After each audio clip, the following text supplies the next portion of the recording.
Bonjour, nous retrouvons encore une fois de plus pour parler de la programmation. Nous allons continuer avec notre formation sur la gestion des présences.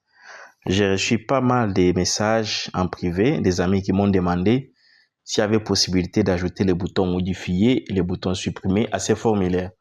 C'est ce que nous allons devoir faire aujourd'hui. Mais avant cela, je vous invite, si vous n'êtes pas encore abonné, à cliquer sur le bouton s'abonner, à activer la cloche et à me laisser un like. Et dites-moi aussi en commentaire laquelle de la gestion vous voulez que nous puissions aborder prochainement après avoir terminé la gestion des présences. Alors, à ce niveau, il y a un élément que nous sommes censés ajouter, c'est lequel? C'est le mot de passe pour chaque employé. Et le principe est tel que chaque employé le matin, quand il vient au boulot, il est censé passer par la machine pour marquer sa présence. Et pour ça, il doit mettre son nom et aussi son mot de passe pour marquer la présence. Alors, à ce niveau, nous sommes censés ajouter un autre champ appelé mot de passe. Raison pour laquelle nous allons dans l'analyse ou dans la base de données, c'est ici nous allons ajouter ces champs. Je vais double-cliquer ici. Je vais l'ajouter ici, je vais l'appeler mot de passe. En un mot. Et ici, la taille, je peux mettre un 20. Après, je dis OK. Je vais aller sur analyse, puis génération pour qu'il me prenne en compte cette modification au niveau de la base. Suivant, terminé. Parfait. Alors, je reviens sur ma fenêtre. Ici, je suis censé l'ajouter aussi en bas, raison pour laquelle je descends jusqu'à ce niveau pour les chercher. Il est ici. Je les prends, je maintiens, je le ramène sur les formulaires. Voilà, jusque là.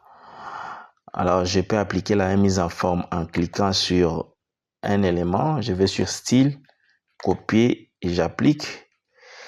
Je peux aussi modifier l'alignement en sélectionnant. Je vais sur alignement puis justifier. Et là, je vois qu'il est coupé un tout petit peu. Je clique. Je vais tirer un peu jusque là. Ici aussi, je viens, je tire jusque là. Alors, je sélectionne et tout. Je vais sur justifier. Bien, c'est parfait. Alors, je viens d'ajouter les champs dans ma fenêtre, mais ces champs n'est pas dans ma table en bas. Raison pour laquelle je dois faire la même gymnastique ici. Et pour ça, je viens les prendre ici. Je clique, je glisse vers ma table et je lâche. Je dois redimensionner les colonnes pour que mon nouveau champ apparaisse. Voilà, jusque là, il est apparu. Ce n'est pas fini. Je dois aller l'ajouter dans les boutons enregistrer. Au cas contraire, je vais enregistrer les éléments, mais la colonne mot de passe sera vide. Je viens ici, je fais un clic droit, je vais sur code et je vais l'ajouter ici. Je vais dire employé point mot de passe égale à c- mot de passe. Voilà, je reviens ici. Ce n'est pas fini. Ces champs, puisqu'il s'agit de mots de passe, il doit être masqué. Et pour ça, je vais double-cliquer là. Je vais sur type et je prends mot de passe. Je dis appliquer, puis OK. Je suis censé faire la même chose au niveau de ma table. Je vais cliquer dans la table une fois. Là, j'ai sélectionné la table. Je clique encore une deuxième fois. Et là, j'ai sélectionné la colonne. Je fais un clic droit. Description de la colonne. Et ici, je vais encore sur format de saisie, type. Je prends mot de passe. Je dis appliquer, puis OK. Voilà, nous allons tester pour voir s'il va enregistrer avec les mots de passe. Mais avant cela, je vous informe de vous abonner si vous n'êtes pas encore abonné, d'activer la cloche et de me laisser un like. Alors, on va lancer l'exécution. Je vais essayer un peu d'enregistrer un employé ici. En majuscule, Chabani. Adresse, Maniema. Prénom, Charles. Numéro de téléphone, je mets n'importe quoi. Sexe masculin. Poste, je dis informaticien. Date de naissance, je prends n'importe quelle date. Mot de passe, je dis A1 par exemple. Je dis enregistrer. L'employé enregistré avec fixé. Voilà, il est entré avec son mot de passe masqué. Je peux prendre un deuxième. Je prends par exemple Linengu. Adresse, je prends Kinshasa. Prénom, je prends Christophe. Numéro de téléphone, je prends aussi n'importe quoi là-bas. Sexe masculin. Poste, je dis directeur. Date de naissance, j'ai choisi une date. Mot de passe, je prends 1, 2, 3, 4, 5. Dis enregistrer. Voilà, et là j'ai enregistré mes agents sans problème. Je quitte l'exécution. Nous allons maintenant répondre à la préoccupation de nos abonnés qui cherchent à ce que nous puissions mettre les boutons, modifier les boutons supprimer sur ces formulaires avant d'entamer autre chose pour ces projets. Raison pour laquelle je vais sur création, puis je prends les boutons.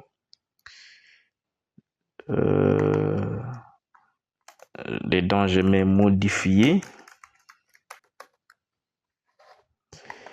Voilà, je peux copier les styles ici. Je vais copier les styles.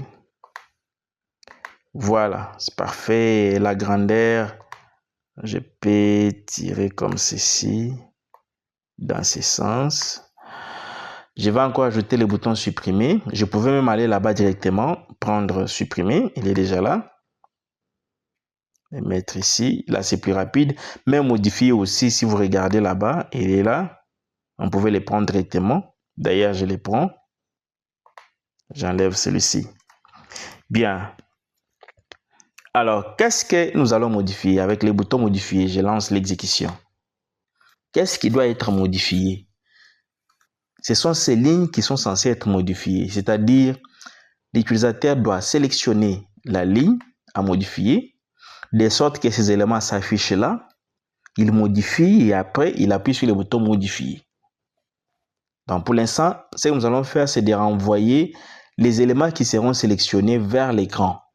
Je quitte l'exécution, je viens sur la table.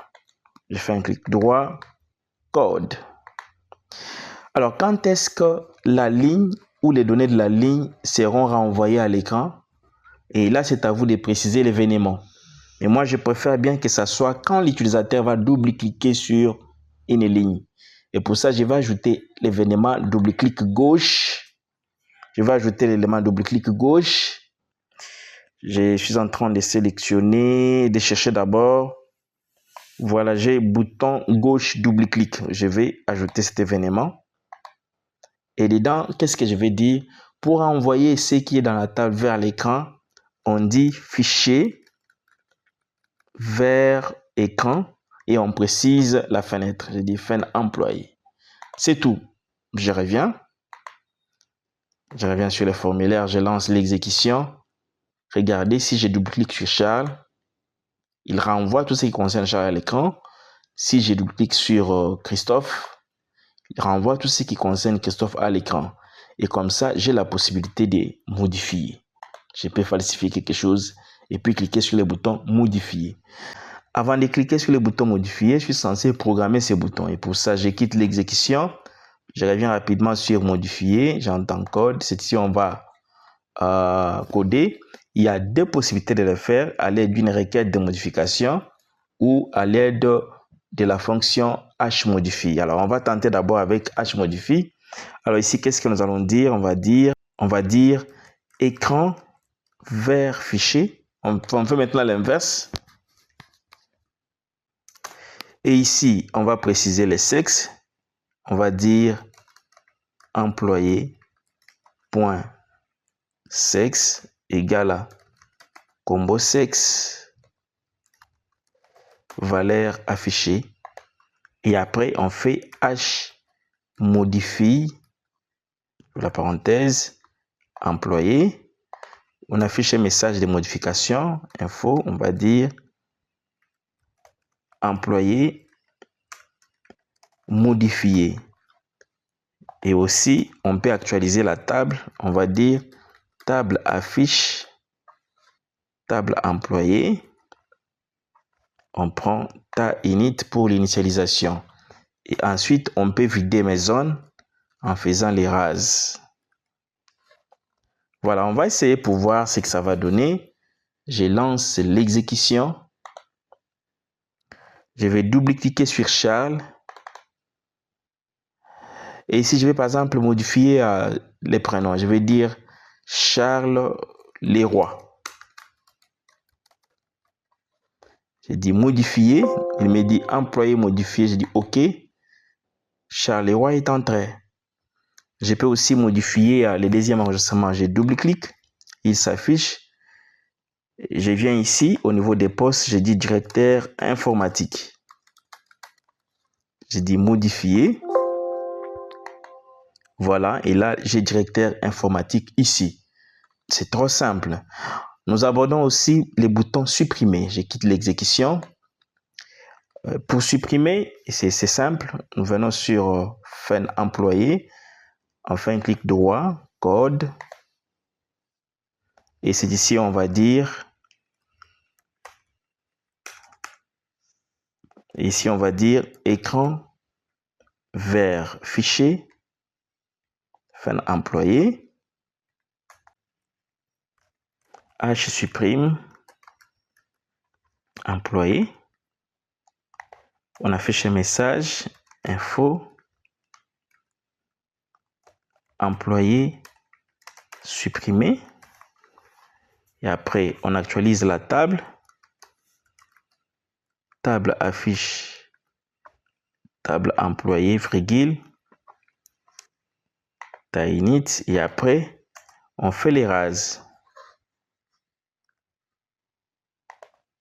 Très bien, on va essayer. Je lance l'exécution. Je vais supprimer le deuxième employé. Je double-clique. Je dis supprimer. Employé supprimé. Je dis OK. Voilà, il est parti. Il est parti. Alors, il y a un petit souci. Le petit souci, c'est lequel, si l'utilisateur clique maintenant sur le bouton modifier, on va modifier les premiers champs, la première ligne de ma table, puisque c'est la ligne qui est sélectionnée. La même chose pour les boutons supprimer. Alors, je voudrais que ces deux boutons puissent s'afficher que quand l'utilisateur va double-cliquer sur la ligne. C'est une façon de protéger les données. Et pour ça, je quitte l'exécution.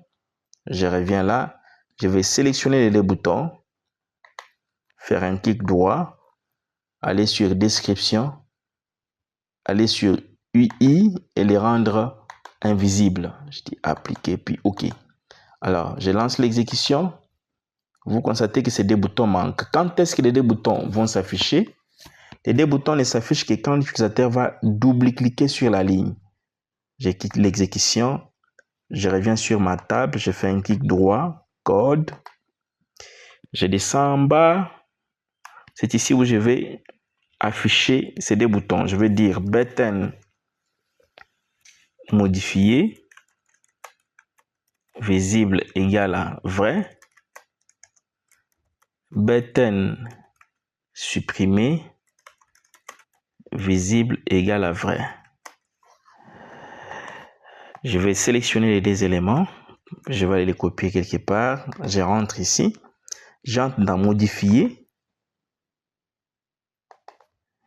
Juste avant rase, je vais coller les deux lignes. Et ici dire faux.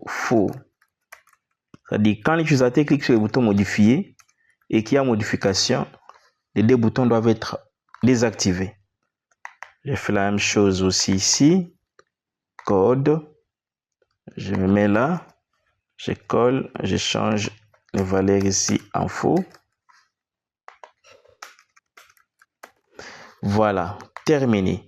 Donc, avec ceci, si je lance l'exécution, je ne peux pas appuyer sur le bouton supprimer ou modifier si je n'ai pas double-cliqué. Et quand je double-clique, j'ai des boutons. Je peux modifier par exemple ici, regardez. Je change par exemple l'adresse, je dis Kinshasa. Quand je dis modifier, il modifie, en même temps, il masque les deux boutons. Et comme ça, prochainement, si je vais faire la même gymnastique, la même opération, Je suis censé double-cliquer ici. En tout cas, merci beaucoup et on se retrouve prochainement.